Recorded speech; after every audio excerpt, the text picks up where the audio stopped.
Muito obrigada mais uma vez pelo convite. Então, eu sou Marina Lima, eu sou pneumologista, especialista e coordeno um centro de referência em asma grave aqui no Hospital Dia do Pulmão, em Blumenau.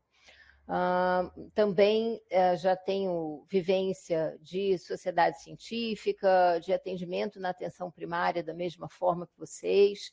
Já sofri com as agruras de ter que atender os asmáticos na atenção primária. Hoje a gente tem uma unidade de pesquisa clínica e faz desenvolvimento de novas drogas aqui no Hospital Dia do Pulmão, em Blumenau. Temos uma parceria aí com a Federal de Santa Catarina, temos colegas também por todo o estado, e o nosso objetivo com essa aula é tentar ajudar vocês que trabalham na assistência básica para quando necessitarem fazer o referenciamento e por que há essa necessidade de referenciar o paciente mais grave. A gente vai iniciar ali falando algumas informações do que vocês precisam saber. Claro, porque o grosso da asma hoje no nosso país vai ser manejado pelo médico da atenção primária, da atenção básica, não é pelo especialista, pelo pneumologista. Então, a gente precisa conversar bastante para deixar isso de uma maneira muito clara, muito simples, para que a gente consiga fazer um trabalho muito bom aqui no nosso estado. Esses são os meus conflitos de interesse. Como eu mencionei, eu sou pesquisadora, desenvolvo pesquisas clínicas para praticamente todas as indústrias farmacêuticas. Eu não sou funcionária pública, já trabalhei na Comissão de Asma da Sociedade Brasileira de Pneumologia e Tisiologia. Hoje eu pertenço a algumas comissões científicas de associações de pacientes, com quem nós trabalhamos também de forma muito próxima, e o Grupo BRASA, que é o Grupo Brasileiro de Asma Grave, que é um foco muito importante que a gente vai mencionar aqui na nossa aula hoje. Bom, eu queria começar mostrando para vocês os números mais atuais que nós temos do Brasil, como é o cenário da asma hoje no Brasil, e eu queria trazer os números lá de 2012, 11 anos atrás, quando o estudo do Ministério da Saúde com adolescentes ali no 9º ano de escolas públicas e privadas de todos os estados, ou seja, ele pensou realmente toda a população brasileira do 9º ano, mostrou uma taxa de prevalência de sintomas, pessoal, em torno de 23%. Porém, olha a distância do diagnóstico médico, só 12% tinham recebido esse diagnóstico de asma do seu médico. Havia uma discrepância muito grande, então, entre a frequência desses sintomas e os diagnósticos, mostrando o problema que nós temos hoje no Brasil de subdiagnóstico de asma. Se a gente avança e mostra um outro olhar para esses números da asma, nesse período de 2008 a 2013, o número de óbitos e de hospitalizações por asma diminuiu 10% e 36%, respectivamente. E o que aconteceu para que a gente sentisse essa diminuição de morte e hospitalização? A gente vai falar sobre isso um pouquinho adiante. A taxa de mortalidade, entretanto, aumentou, ou seja, se o paciente chega a ser internado, a gente percebeu que houve um aumento de mortalidade. Porém, a taxa de hospitalização, até ele ser hospitalizado, isso sim diminuiu consideravelmente, né? Dados de 2008 do DataSUS mostravam a asma como a terceira causa de internação, chegando a 300 mil hospitalizações. Isso se a gente considerar apenas o diagnóstico da IH, ou seja, a gente deve ter uma subnotificação também importante. Muitas vezes o paciente tem a IH dele preenchida como insuficiência respiratória e a gente deixa de pegar esse paciente como um asmático, né? Em 2013, vejam só como houve o decréscimo, 129 mil internações com 2.047 mortes. Hoje, a gente tem em torno de 6 a 7 óbitos no Brasil por dia. E isso é completamente desnecessário e a gente vai trabalhar muito aqui esse conceito porque a gente precisa de mais do médico da atenção primária para conseguir controlar esses óbitos desnecessários por asma no Brasil. O que aconteceu? Que eu falei que houve essa mudança, a introdução pelo Ministério da Saúde do corticoide inalatório na farmácia popular. Então, em 2004, o Ministério da Saúde passa a dar gratuitamente, no programa da farmácia popular, a beclometasona, e isso fez toda a diferença em relação às hospitalizações no Brasil, e apesar delas terem ainda um aumento aqui, como a gente viu, por volta de 2007, 2008, depois, se vocês observam, é um declínio constante até 2012. A gente segue tendo esse panorama, inclusive agora na pandemia por Covid, a gente não viu um aumento dessas hospitalizações, muito pelo contrário, a gente observou um melhor controle da asma por conta das pessoas terem ficado enclausuradas em casa e, portanto, não terem tido infecções de vias aéreas superiores e inferiores. Isso fez uma baita diferença no controle da asma e, portanto, nas hospitalizações. Mas os dados que a gente tem aqui publicados até 2012, houve sim um decréscimo dessa mortalidade associada à introdução da terapêutica gratuita no programa da farmácia popular do Ministério da Saúde. Em 2021, contudo, um dado também do governo federal mostra que o SUS registra 1,3 milhões de atendimentos a pacientes com asma, onde vocês trabalham, na atenção primária. E isso a gente está falando do período imediatamente pós-pandemia do Covid. Então, houve sim um aumento, esse aumento, claro, pela recirculação das pessoas, as pessoas estavam represadas, houve, né, a gente sabe, olha, aumento de 18% em relação ao ano anterior, 2020, mas a gente tem que lembrar que as pessoas estavam cumprindo lá o seu enclausuramento por conta da infecção por Covid. Mas a gente teve um aumento expressivo e isso sobrecarrega o serviço de vocês, sobrecarrega a agenda de toda a atenção primária. Nós tínhamos mencionado ali anteriormente a questão do subdiagnóstico. Quais são esses problemas para a gente diagnosticar hoje asma aqui no nosso país, né? Nós temos um documento que nós escrevemos na Sociedade Brasileira de Pneumologia e que é o documento mais atual que norteia toda a nossa atividade em relação à asma, que são as recomendações para o manejo.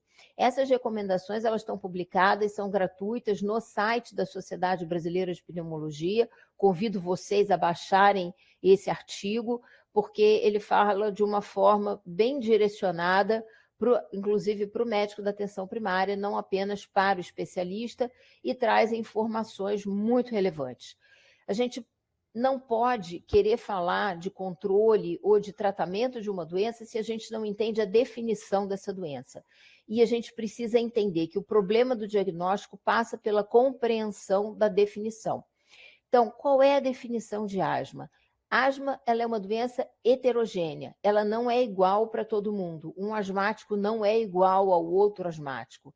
Ela é ocasionada por uma inflamação crônica das vias aéreas. Então, quando o paciente me pergunta, mas o que é asma? Eu digo, é uma inflamação do seu pulmão. E essa inflamação ela vai acontecer de maneira diferente em cada um desses asmáticos. Ela não é uma doença homogênea. Ela é definida pela história clínica, com os sintomas que todos vocês já sabem, sibilos, dispneia, opressão torácica, retroesternal, tosse. Mas esses sintomas, a grande característica deles é a variabilidade no tempo e na intensidade. Ou seja, não só o paciente não é igual ao outro, como se a gente fizer a comparação dele com ele mesmo, ele vai ser um paciente que muda ao longo da sua vida e essa intensidade também pode mudar. Ele pode ser um asmático mais grave, eventualmente essa asma adquirir um controle melhor e ele passar para uma asma leve, ou o contrário, a gente pode ter pacientes asmáticos leves que ao longo do tempo se tornam pacientes mais graves. Então, existe essa característica de variabilidade que tem que estar na nossa cabeça quando a gente está avaliando o paciente asmático. E tudo isso gera uma limitação variável ao fluxo aéreo. A gente vai bater bastante nessa tecla porque o diagnóstico da asma, ele não é um diagnóstico clínico. Ele é um diagnóstico clínico e espirométrico. É impossível fazer um diagnóstico de asma sem o apoio, o auxílio da função pulmonar. Isso é hoje uma dificuldade, a gente sabe que a atenção primária hoje tem dificuldade de referenciar esse paciente para fazer uma espirometria, mas a gente precisa melhorar isso bastante aqui no nosso estado, em Santa Catarina. A gente tem algumas ideias, algumas propostas que a gente está tentando levar para a Secretaria Estadual de Saúde, porque não basta, a suspeita vem pelo chiado, pela tosse, pela dispneia, pelo aperto no peito, mas a confirmação precisa ser através da espirometria com a prova broncodilatadora. Existem algumas exceções onde a gente não consegue fechar através da espirometria com broncodilatação positiva, contudo, isso fica mais a cargo do especialista. Para o médico generalista, esse é o aforisma. História clínica mais espirometria. Não dá para fazer esse diagnóstico através de radiografia de tórax. O raio-x, ele vai ser utilizado somente para afastar outras patologias. Ele é usado para diagnósticos diferenciais e não para confirmação diagnóstica. Visto isso, eu queria tentar simplificar ao máximo para vocês da atenção primária o que é uma espirometria. Os cardiologistas foram muito inteligentes e conseguiram simplificar, e hoje os pacientes cardiopatas, ou mesmo qualquer um de nós, sabe exatamente qual é o seu colesterol, sabe o diabético qual é a sua glicemia, eles têm esses valores na cabeça, eles se preocupam em olhar esses valores. O paciente asmático precisa aprender qual é o VF1 dele, qual é o volume expiratório forçado no primeiro segundo, porque esse é o grande norte do tratamento, além do diagnóstico, óbvio, mas do tratamento do paciente com asma. Então, para a gente fechar um diagnóstico para o paciente asmático, ele precisa ter um VF1 abaixo de 80% do valor predito, ou seja, ele vai soprar um número, esse número é um valor absoluto, e a gente vai comparar esse valor absoluto com o valor de predito, ou seja, com uma tabela de normalidade que foi coletada da população em geral, que tem a mesma idade, o mesmo sexo e a mesma altura. Ou seja, está comparando esse asmático com uma média de uma população geral que não tem asma. Além disso, nós precisamos olhar um outro índice que nós chamamos aqui na pneumologia de índice de Tifenot, que é uma razão da fração expiratória do primeiro segundo, junto com a capacidade vital forçada. Então, é o VF1 sobre CVF, precisa estar abaixo de 90%. São números muito fáceis da gente olhar, números muito fáceis da gente lembrar, e para a gente dizer que esse paciente respondeu à medicação broncodilatadora, que o teste dele foi positivo, ele precisa apresentar um incremento de 200 ml no VF1 e 12%. Então, basta a gente olhar 1,58, 1,79, a gente tem aqui um aumento de 210 ml e isso corresponde a 13%. Portanto, esse exame desta paciente que veio aqui no Hospital do Pulmão na semana passada, ele é um exame positivo, ele é uma broncodilatação positiva, indicando sim o diagnóstico de asma desse paciente. Nós fizemos a atualização do PCDT de asma recentemente e eu queria apresentar para vocês o documento que desde 2021 tem norteado o Ministério da Saúde em relação ao acompanhamento, diagnóstico, tratamentos, exames complementares da asma no nosso país. Eu queria fazer com vocês uma revisão, porque esse documento ele é fundamental para vocês que estão na atenção primária poderem conduzir a asma de uma forma adequada. A primeira coisa que a gente queria ressaltar nesse documento é a confrontação de duas definições, de dois conceitos, controle e gravidade. Parecem iguais, mas não são. O controle, ele compreende dois aspectos distintos. A gente vai olhar o controle das limitações clínicas atuais, ou seja, como que o paciente que eu estou atendendo agora está hoje, e a gente vai olhar a redução de risco futuro. O que isso significa?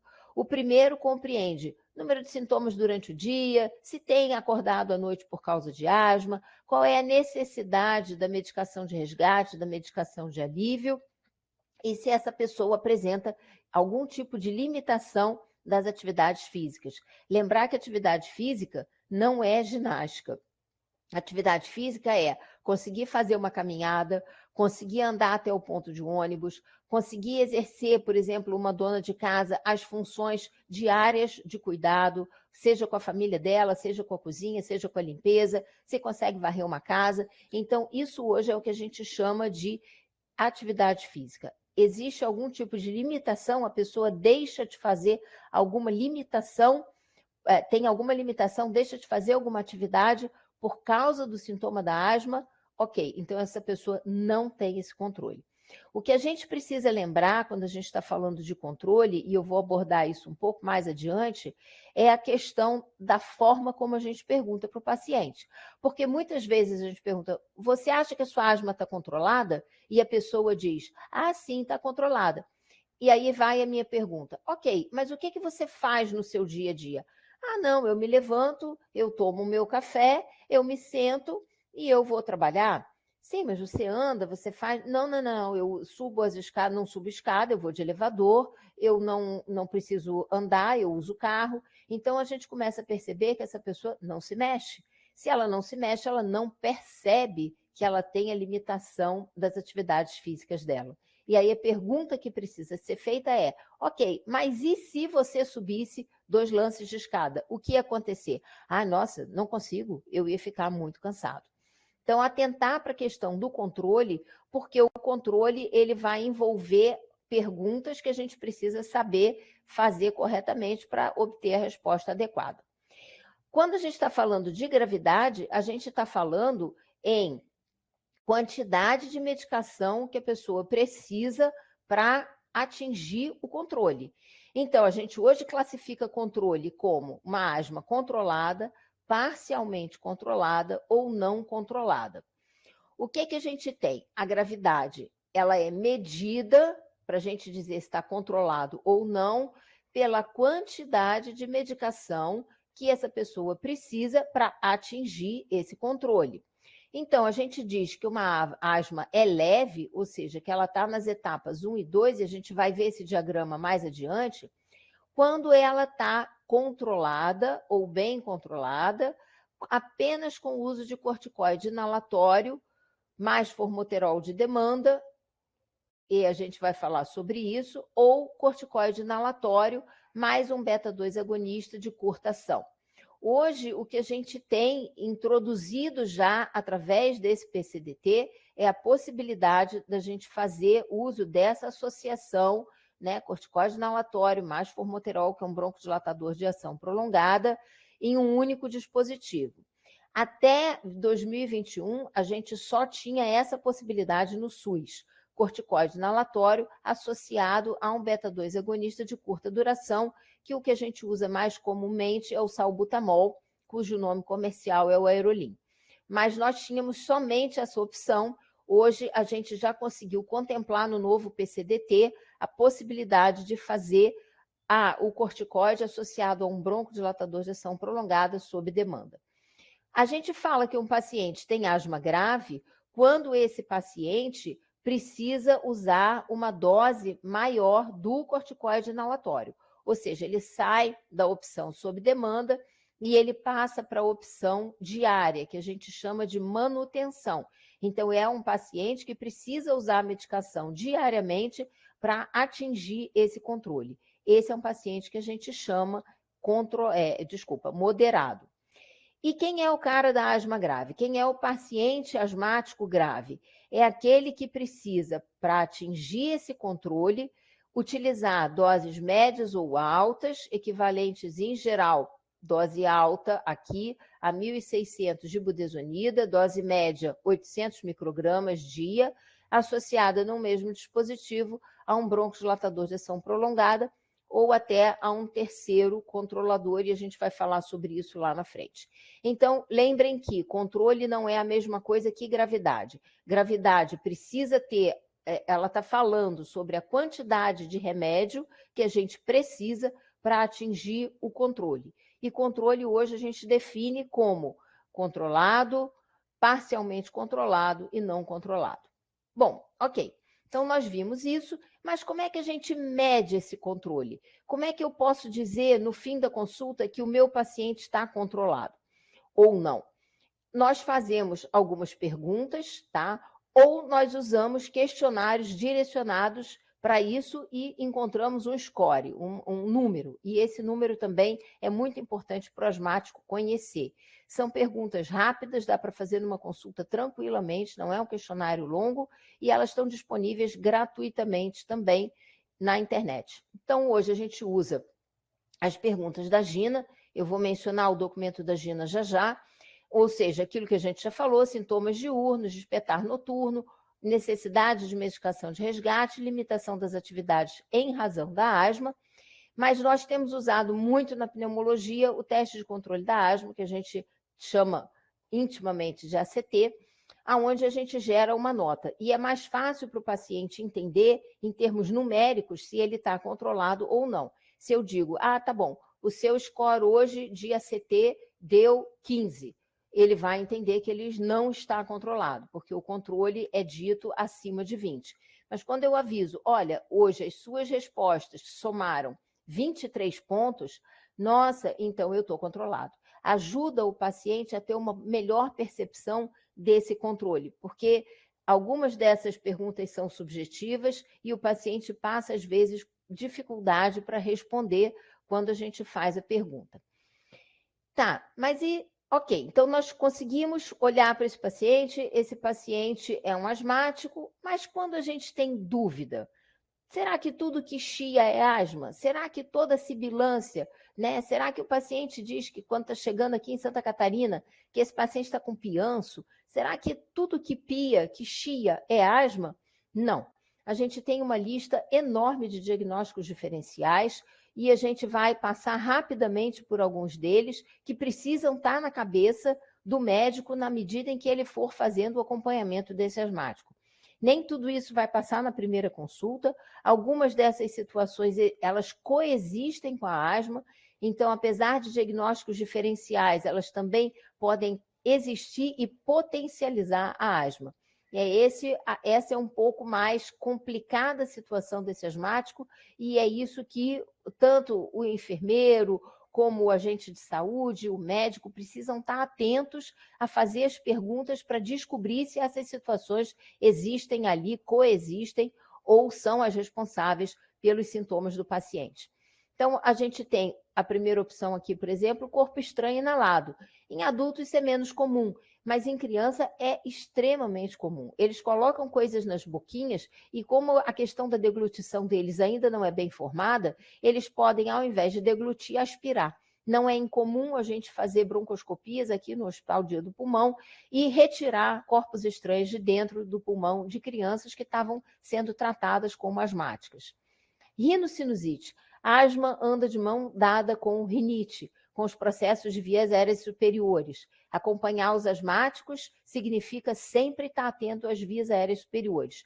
Mais do que um diagnóstico diferencial, eu diria que as rinossinusites, elas coexistem, são parceiras, e o pneumologista, o médico da atenção primária que lida com asma, precisa, de fato, estar muito atento às vias aéreas superiores dos pacientes.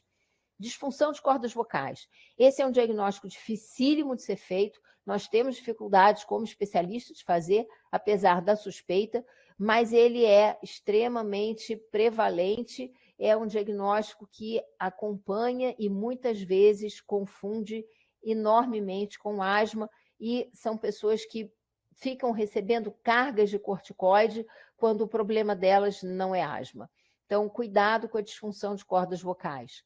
Obstrução das vias aéreas centrais. Muitas vezes a gente encontra pacientes, por exemplo, agora no pós-Covid, pacientes que foram entubados durante a pandemia, que tiveram uma estenose de traqueia e que chegam fazendo ruídos, às vezes estridores, às vezes ruídos que se confundem mesmo com a sibilância, e na verdade esse paciente não tem asma, ele tem uma obstrução das vias aéreas centrais. Hiperventilação psicogênica. Gente, a ansiedade hoje é um mal do século. Pós-Covid, então, isso piorou de uma maneira avassaladora. Adolescentes são ansiosos, crianças estão sofrendo com ansiedade.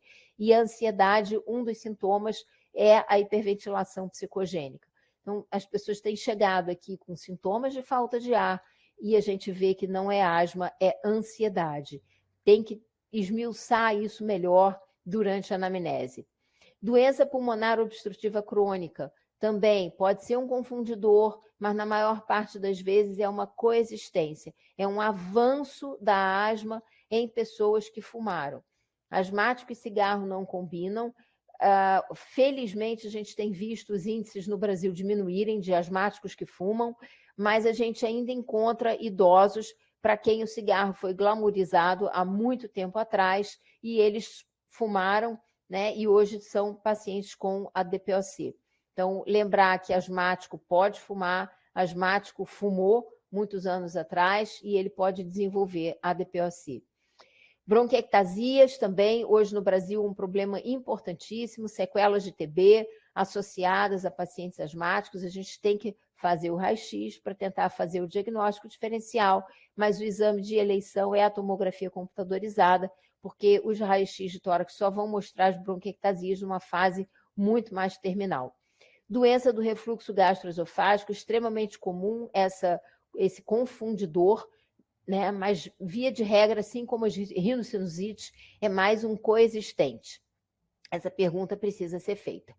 Como a gente já mencionou, as infecções, a tuberculose pulmonar, que também pode sibilar, bronquite eosinofílica, deficiência de alfa-angiotensina, tromboembolismo pulmonar, um pouco mais difícil para o médico da atenção primária pegar, mas ele é um diagnóstico que precisa estar ali no nosso subconsciente. Quando uma asma não está ficando boa, a gente deve pensar que pode ser um tromboembolismo pulmonar crônico. Hipertensão arterial pulmonar. Nós somos hoje também um centro de referência em hipertensão arterial pulmonar aqui em Blumenau e nós vemos a quantidade de pacientes que têm chegado com o diagnóstico equivocado de asma realizado por outros profissionais. Então, mulheres jovens, sobretudo, pensem que pode ser hipertensão arterial pulmonar. Doenças pulmonares intersticiais, outra causa onde o raio-x ajuda a fazer o diagnóstico diferencial. Insuficiência cardíaca, comuníssima, muito comum, sobretudo ali já a partir dos 50 anos. Então, lembrar de olhar qual é a situação cardiológica desse paciente que está sibilando, né? Câncer de pulmão, a mesma coisa, está aumentando a prevalência no Brasil. A gente precisa lembrar de olhar isso, tentar ver se aparece alguma coisa na radiografia de tórax, como vocês estão vendo aí, como a gente já falou, raio-x não faz diagnóstico de asma, mas ajuda nas comorbidades e nos diagnósticos diferenciais. E a tosse por medicamentos, né? O paciente que apresenta uma tosse crônica de difícil controle, a gente vai olhar essa tosse, na verdade, está sendo causada por uma classe de medicação. Como é o tratamento hoje na atenção primária? Como eu mencionei esse diagrama anteriormente, a gente começa na etapa 1, onde a gente classifica o paciente como um asmático leve, ou seja, ele usa dose baixa de corticoide inalatório associado a broncodilatador de ação prolongada, formoterol, sob forma de resgate, ele só vai usar quando ele tiver sintoma de falta de ar. Se esse paciente não controla, não melhora, a gente passa a fazer a mesma medicação, mas tentar fazer agora sob forma mais regular, diária, né? Então, a gente vai tentar tratar esse doente todos os dias. Se ele não controla, a gente aumenta a dose do corticoide inalatório, a gente passa para a combinação corticoide inalatório em dose baixa, mais o broncodilatador de ação prolongada em doses diárias. Não melhorou, a gente passa para dose média, e aí, se não controla, a gente chama esse paciente de um asmático grave. É o paciente que vai ter necessidade de uma medicação complementar, e aí sim deve ser manejado em centros de referência. Sai da atenção primária e já vai para o especialista em centros de referência. Essa é a tabela hoje disponível de medicamentos no Brasil. Eu não vou ficar me detalhando nela, mas é para mostrar para vocês que naquele documento que eu mencionei, das nossas recomendações para o tratamento da asma no Brasil, hoje publicado pela Sociedade Brasileira, vocês vão encontrar tudo o que tem disponível, né? Nome comercial, se é um dispositivo de pó seco, se é um dispositivo que a gente chama MDI, que é de líquido, né? Que são as bombinhas que o paciente gosta de falar, nome comercial, qual é a dose que essa medicação está disponibilizada no mercado comercial e a indicação, tanto para crianças quanto para adultos. Como vocês podem ver, é um mercado aquecido, a gente tem inúmeras opções para fazer o tratamento da asma, e é por isso que não faz mais nenhum sentido hoje a gente ter óbitos por asma, 6 a 7 todos os dias no Brasil. Nós estamos falhando e nós precisamos que a atenção básica entre com força para fazer o tratamento, porque 90% desses pacientes são vistos na atenção básica. Não são vistos por nós, especialistas, pneumologistas, ultra especialistas em asma. São vistos por vocês. Então, existe uma gama enorme. O SUS hoje conseguiu incorporar, a partir desse PCDT, hoje é possível fazer formoterol budesonida na atenção primária, ou seja, vocês conseguem tratar esse paciente tranquilamente até a etapa 3 ou etapa 4, e se ele não controla, aí sim referencia para o especialista. Existe hoje o que a gente vem falando aí, né, sobre a questão da dose do corticoide inalatório, e a gente tem uma tabela de equivalência. A gente faz aquele algoritmo, né, de dose baixa, dose média, dose alta, mas o que significa isso? A dose alta de um é a mesma dose alta de outro corticoide inalatório? Não. Então, hoje existem tabelas já disponibilizadas nos documentos brasileiros, mostrando quais são as correspondências de uma medicação para outra. Então, por exemplo, a gente tem a beclometasona e a gente diz que ela, no dispositivo DPI ou no HFA, ela tem uma dose baixa, se dada entre 100 e 200 microgramas dia, média se dada acima de 200 e até 400 microgramas dia, e alta se ela for acima de 400. Mas, se a gente olhar, por exemplo, a budesonida, a gente vai ter entre 200 e 400, 400 e 800 e acima de 800. Isso significa que a gente precisa ter mais ou menos essa tabela à mão ali na internet para a gente conseguir calcular em que etapa de tratamento esse paciente está e, se ele não controla, qual é a próxima dose do corticoide inalatório que a gente vai usar na nossa medicação de tratamento que a gente escolheu. Eu queria só falar uma coisa para vocês que é muito importante. Hoje, não tratar um paciente asmático com corticoide inalatório é erro médico. Todo asmático precisa de corticoide inalatório para tratamento.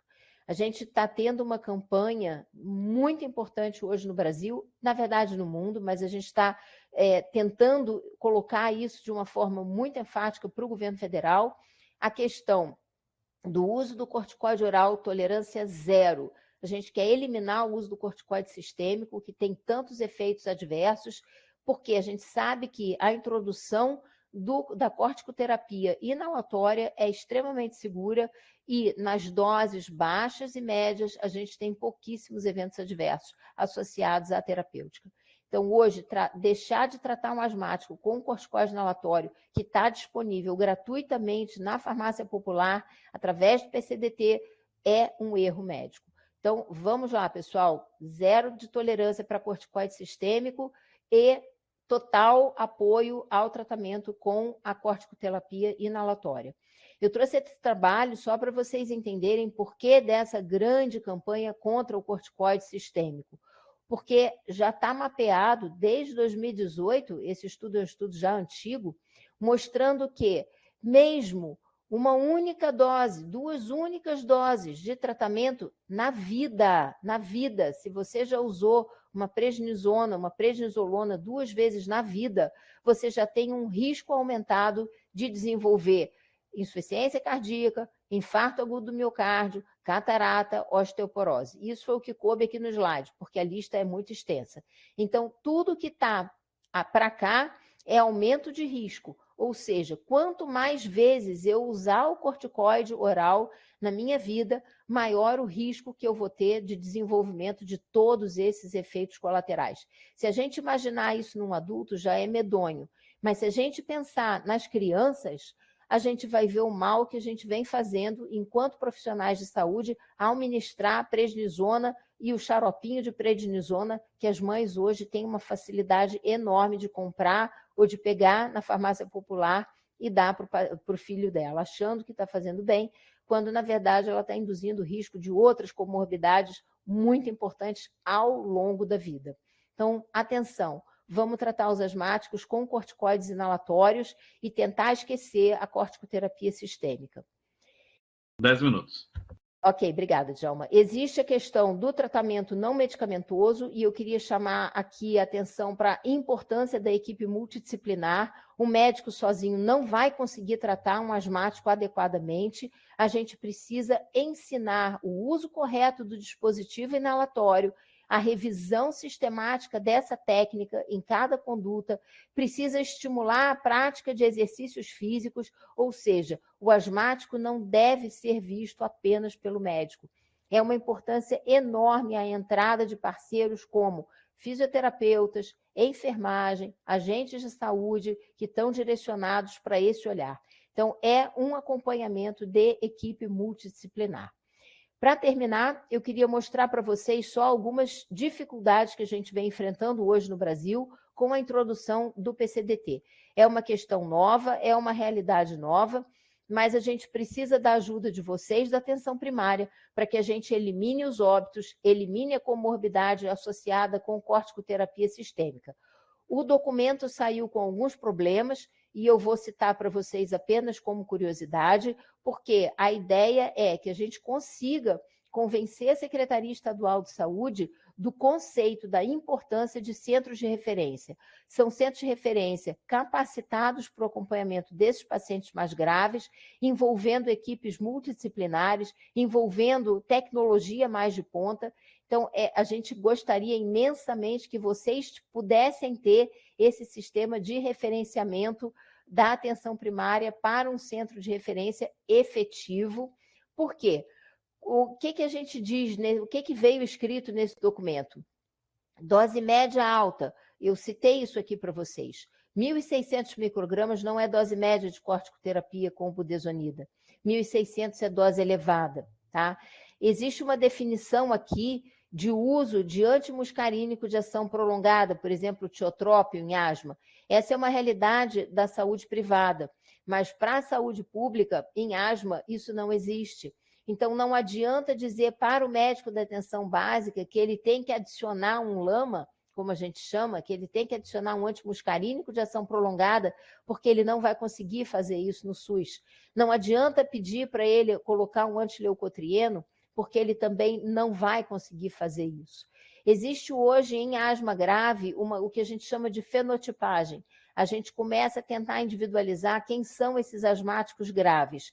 E a gente entende hoje que existe uma asma eosinofílica, mas ela está sendo definida com a necessidade de corticoterapia oral. Não, isso não é o que os especialistas estão preconizando. Então, essa asma eosinofílica tem uma definição equivocada. A gente não quer esperar 3 a 4 exacerbações desse asmático mais grave para indicar a próxima etapa de tratamento, porque a gente está perdendo tempo, está gastando dinheiro do SUS e a gente está induzindo esse paciente a risco de intubação, risco de ventilação mecânica. Isso é desnecessário hoje em dia. E se a gente não atacar esse problema de forma muito séria, a gente vai continuar tendo óbitos no Brasil totalmente desnecessários. A gente não tem como fazer terapia tripla. O PCDT indica para uso de imunobiológicos, como o omalizumab e o mepolizumab, que vocês sabem já que estão disponíveis para prescrição no SUS, mas vocês não vão conseguir fazer terapia tripla. Então, o próprio documento do governo, ele passa uma ideia muito confusa para o médico da atenção primária.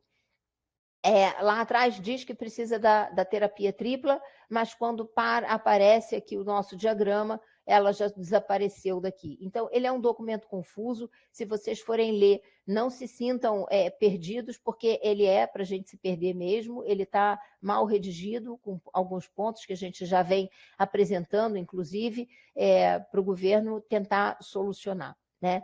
Bom, aqui era novamente a questão das tabelas, com as doses do que é corticoide médio, baixo e alta, novamente evidenciando aqui a caracterização equivocada do texto ali em alguns momentos do nosso PCDT. Mas hoje a asma, para chegar a esse diagnóstico de grave, ela precisa passar por etapas de avaliação e essas etapas elas vão ser necessariamente conduzidas por vocês na atenção primária. Então, para que o nosso trabalho seja adequado para os pouquíssimos pacientes, a gente está falando aí em torno de 3% da população asmática geral no Brasil, a gente está falando de um número muito baixo. Então, mas para a gente poder, como especialista, receber esse paciente corretamente e conduzir o tratamento dele adequadamente, a gente precisa que esses passos sejam dados na atenção primária e nisso o documento faz a descrição detalhada. Sugiro a vocês a leitura, se já não tiverem lido, do PCDT na íntegra, porque ele vai mostrando o passo a passo para vocês, até vocês chegarem na ideia de que é necessária fazer a prescrição de uma terapia acima da dose elevada de corticoide inalatório com broncodilatador associado. Então, os problemas que a gente ainda precisa resolver para esse acompanhamento do asmático grave no Brasil, a gente hoje tem a necessidade de uma exacerbação para prescrição de imunobiológico. Se a gente não fizer o checklist antes, isso aqui pode ser uma indicação precoce e, portanto, desnecessária. A gente tem que corrigir a questão que paciente em vigência de corticoterapia oral diária não consegue ter esse marco de 300 eosinófilos para prescrição de imunobiológicos, como o SUS está lá dizendo que precisa ter. Faltam centros de referência em asma grave, o Estado de Santa Catarina está preparado para isso, a gente só precisa do apoio da Secretaria Estadual para a gente implementar esses centros de referência e fazer o tratamento correto desse paciente com essa doença no nosso estado. E, finalmente, pedir a inclusão dos anticolinérgicos de ação prolongada e outros imunobiológicos também no nosso PCDT estadual. É uma demanda nossa que nós tenhamos essas correções do PCDT federal em nível estadual Santa Catarina, para que a gente consiga despontar como um estado que trata melhor os seus asmáticos em relação ao que hoje já está disponibilizado no nosso país. Eu agradeço muito vocês, agradeço mais uma vez o convite por estar falando, por estar tendo essa oportunidade de fazer essa conversa aqui com vocês e, sobretudo, de levar essas solicitações ao governo do nosso estado. Djalma, muito obrigada e eu fico aqui disponível para as perguntas. Aproveitando, pessoal, eu recebi ontem aí do pessoal da Teleeducação, e a gente vai voltar com o curso de... Vai voltar não, né? Vai lançar um curso novo aí sobre plantas medicinais, que o pessoal sempre pede bastante, né? Curso de fitoterapia e tudo mais. Então aguardem aí que a partir de semana que vem, mês que vem, a gente vai ter novidades aí na divulgação dos cursos para vocês. Então fiquem atentos. Plantas medicinais e fitoterapia na APS, tá? Olha, Djalma, isso é muito pertinente, porque eu também faço pesquisa clínica, né? E uma das coisas que a gente mais vê hoje em termos de dificuldade é que o paciente não encara isso como um tratamento. E a gente sabe que várias dessas ervas e plantas medicinais têm atuações e atuações cruzadas com outras medicações que a gente usa. Então, em pesquisa hoje, por exemplo, a erva de São João é proibida. Se o paciente vier com erva de São João, se ele relatar o uso de erva de São João, isso segue um determinado caminho de metabolismo hepático que bagunça todo o resto das medicações. Então, esse curso vai ser bem interessante também, com certeza. Eu me lembrei do caso de uma paciente que teve aqui na semana, tem 3 semanas. A gente fez uma jornada aqui para os pacientes, a gente chamou de Semana da Asma em maio. Ela veio, executou alguns exames conosco gratuitamente, e depois essa paciente, nós fomos ligar para fazer a devolutiva dos exames dela, e nós descobrimos que ela estava internada, entubada na UTI, uma asmática. E nós ficamos muito surpresos, e a família passou a, enfim, mandar os relatos para a gente, e essa paciente teve ali, quando ela recebeu alta, ela voltou para consultar comigo, e a gente viu que o que tinha acontecido? Essa paciente tinha diminuído a dose da medicação dela, ela tinha uma indicação de usar a medicação, não usava a medicação, não inalava corretamente, então a equipe multidisciplinar não tinha se adequado ao tratamento dessa paciente. Essa paciente fez uma insuficiência respiratória aguda, tinha diminuído a dose por conta própria, para economizar a medicação, e aí acabou numa UTI entubada e em ventilação mecânica. Graças a Deus ela conseguiu reverter o quadro, teve alta, está estável, está bem, voltou hoje de manhã, fez uma espirometria nova aqui com a gente, e a espirometria dela está normal, porque a gente ajustou a medicação dela para o nível, e hoje ela conseguiu sair da ventilação mecânica, que não precisava nem ter ido, né? Então, esse cuidado da equipe multidisciplinar é fundamental. O médico pode fazer o papel de prescrição, mas uma enfermeira, às vezes, uma técnica de enfermagem, um agente de saúde, uma fisioterapia, fazem toda a diferença em termos desse acompanhamento. Então, isso é uma mensagem que realmente eu gostaria de deixar. A gente tem esse olhar realmente da importância da equipe multidisciplinar, porque a gente sabe que hoje a consulta no SUS ela precisa ser rápida, né? Essa paciente, por exemplo, ela tinha ido no postinho, tinha feito uma consulta com o médico em julho, acho que do ano passado, e a reconsulta dela só foi marcada para janeiro de 23. Então, assim, é um tempo muito longo, sobretudo se a gente está falando de um paciente que não está controlado. A gente sabe dessa dificuldade das agendas, do CISREG, tudo isso, mas e sabe que o médico acaba tendo pouco tempo para fazer essa conversa. E existe uma outra questão também que me chama muita atenção. O paciente ele resolve que ele vai contar para o médico algumas coisas e outras ele não quer contar, mas ele conta para a enfermeira, ele conta para a técnica de enfermagem, ele conta para o fisioterapeuta. Então, a gente, quando trabalha em equipe, a gente consegue entender melhor esse indivíduo e consegue ajudá-lo de uma forma muito mais sistêmica, porque ele vai dividindo informações com a equipe, a gente depois junta tudo, e nem sempre, mesmo que a gente tivesse tempo, o paciente teria o desejo de falar sobre tudo aquilo com a gente. Então, cada vez mais a gente tem esse olhar que o acompanhamento da asma precisa da equipe multidisciplinar. Obrigada, Djalma, foi um prazer mesmo. Eu usaria, assim, poucas palavras para resumir a questão da asma. A asma é uma doença que atinge 10% da população no Brasil. Hoje vão sair agora, a partir das 4 horas, os novos dados do IBGE, né, do novo censo, então a gente vai saber já qual é a população do Brasil, mas 10% da população do Brasil tem asma, entre adultos e crianças. Se a gente olhar só as crianças, esses índices chegam ali, crianças e adolescentes, a 20%, então a gente está falando de muita gente mesmo. É uma doença inflamatória, absolutamente controlável, não tem cura, mas é controlável, e ela precisa ser debelada em termos de óbitos do Brasil. A gente não tem por que ter mortes no Brasil. O governo federal fez um esforço muito legal, esse PCDT veio corrigir coisas que o PCDT anterior realmente estavam muito desatualizadas, mas hoje o pessoal da atenção primária consegue fazer um tratamento muito bom para a asma, desde que consiga, de fato, se estruturar corretamente para ter essa adesão ao tratamento do paciente, a equipe multidisciplinar, e o nosso grande apelo, questão dos centros de referência aqui no nosso estado, para que o colega da assistência básica consiga transferir esse paciente para um centro de referência com especialidade e, eventualmente, a gente fazer a contrarreferência quando necessário e absorver o paciente, tirando ele ali desse atendimento e, enfim, possibilitando um acompanhamento melhor. Então, fica aqui a dica, a gente, corticoide zero oral, sistêmico, nossa campanha, porque os inalatórios podem ser, estão disponíveis e são mais seguros. Tá bom, Djalma? Muito obrigada, uma excelente tarde aí para todo mundo.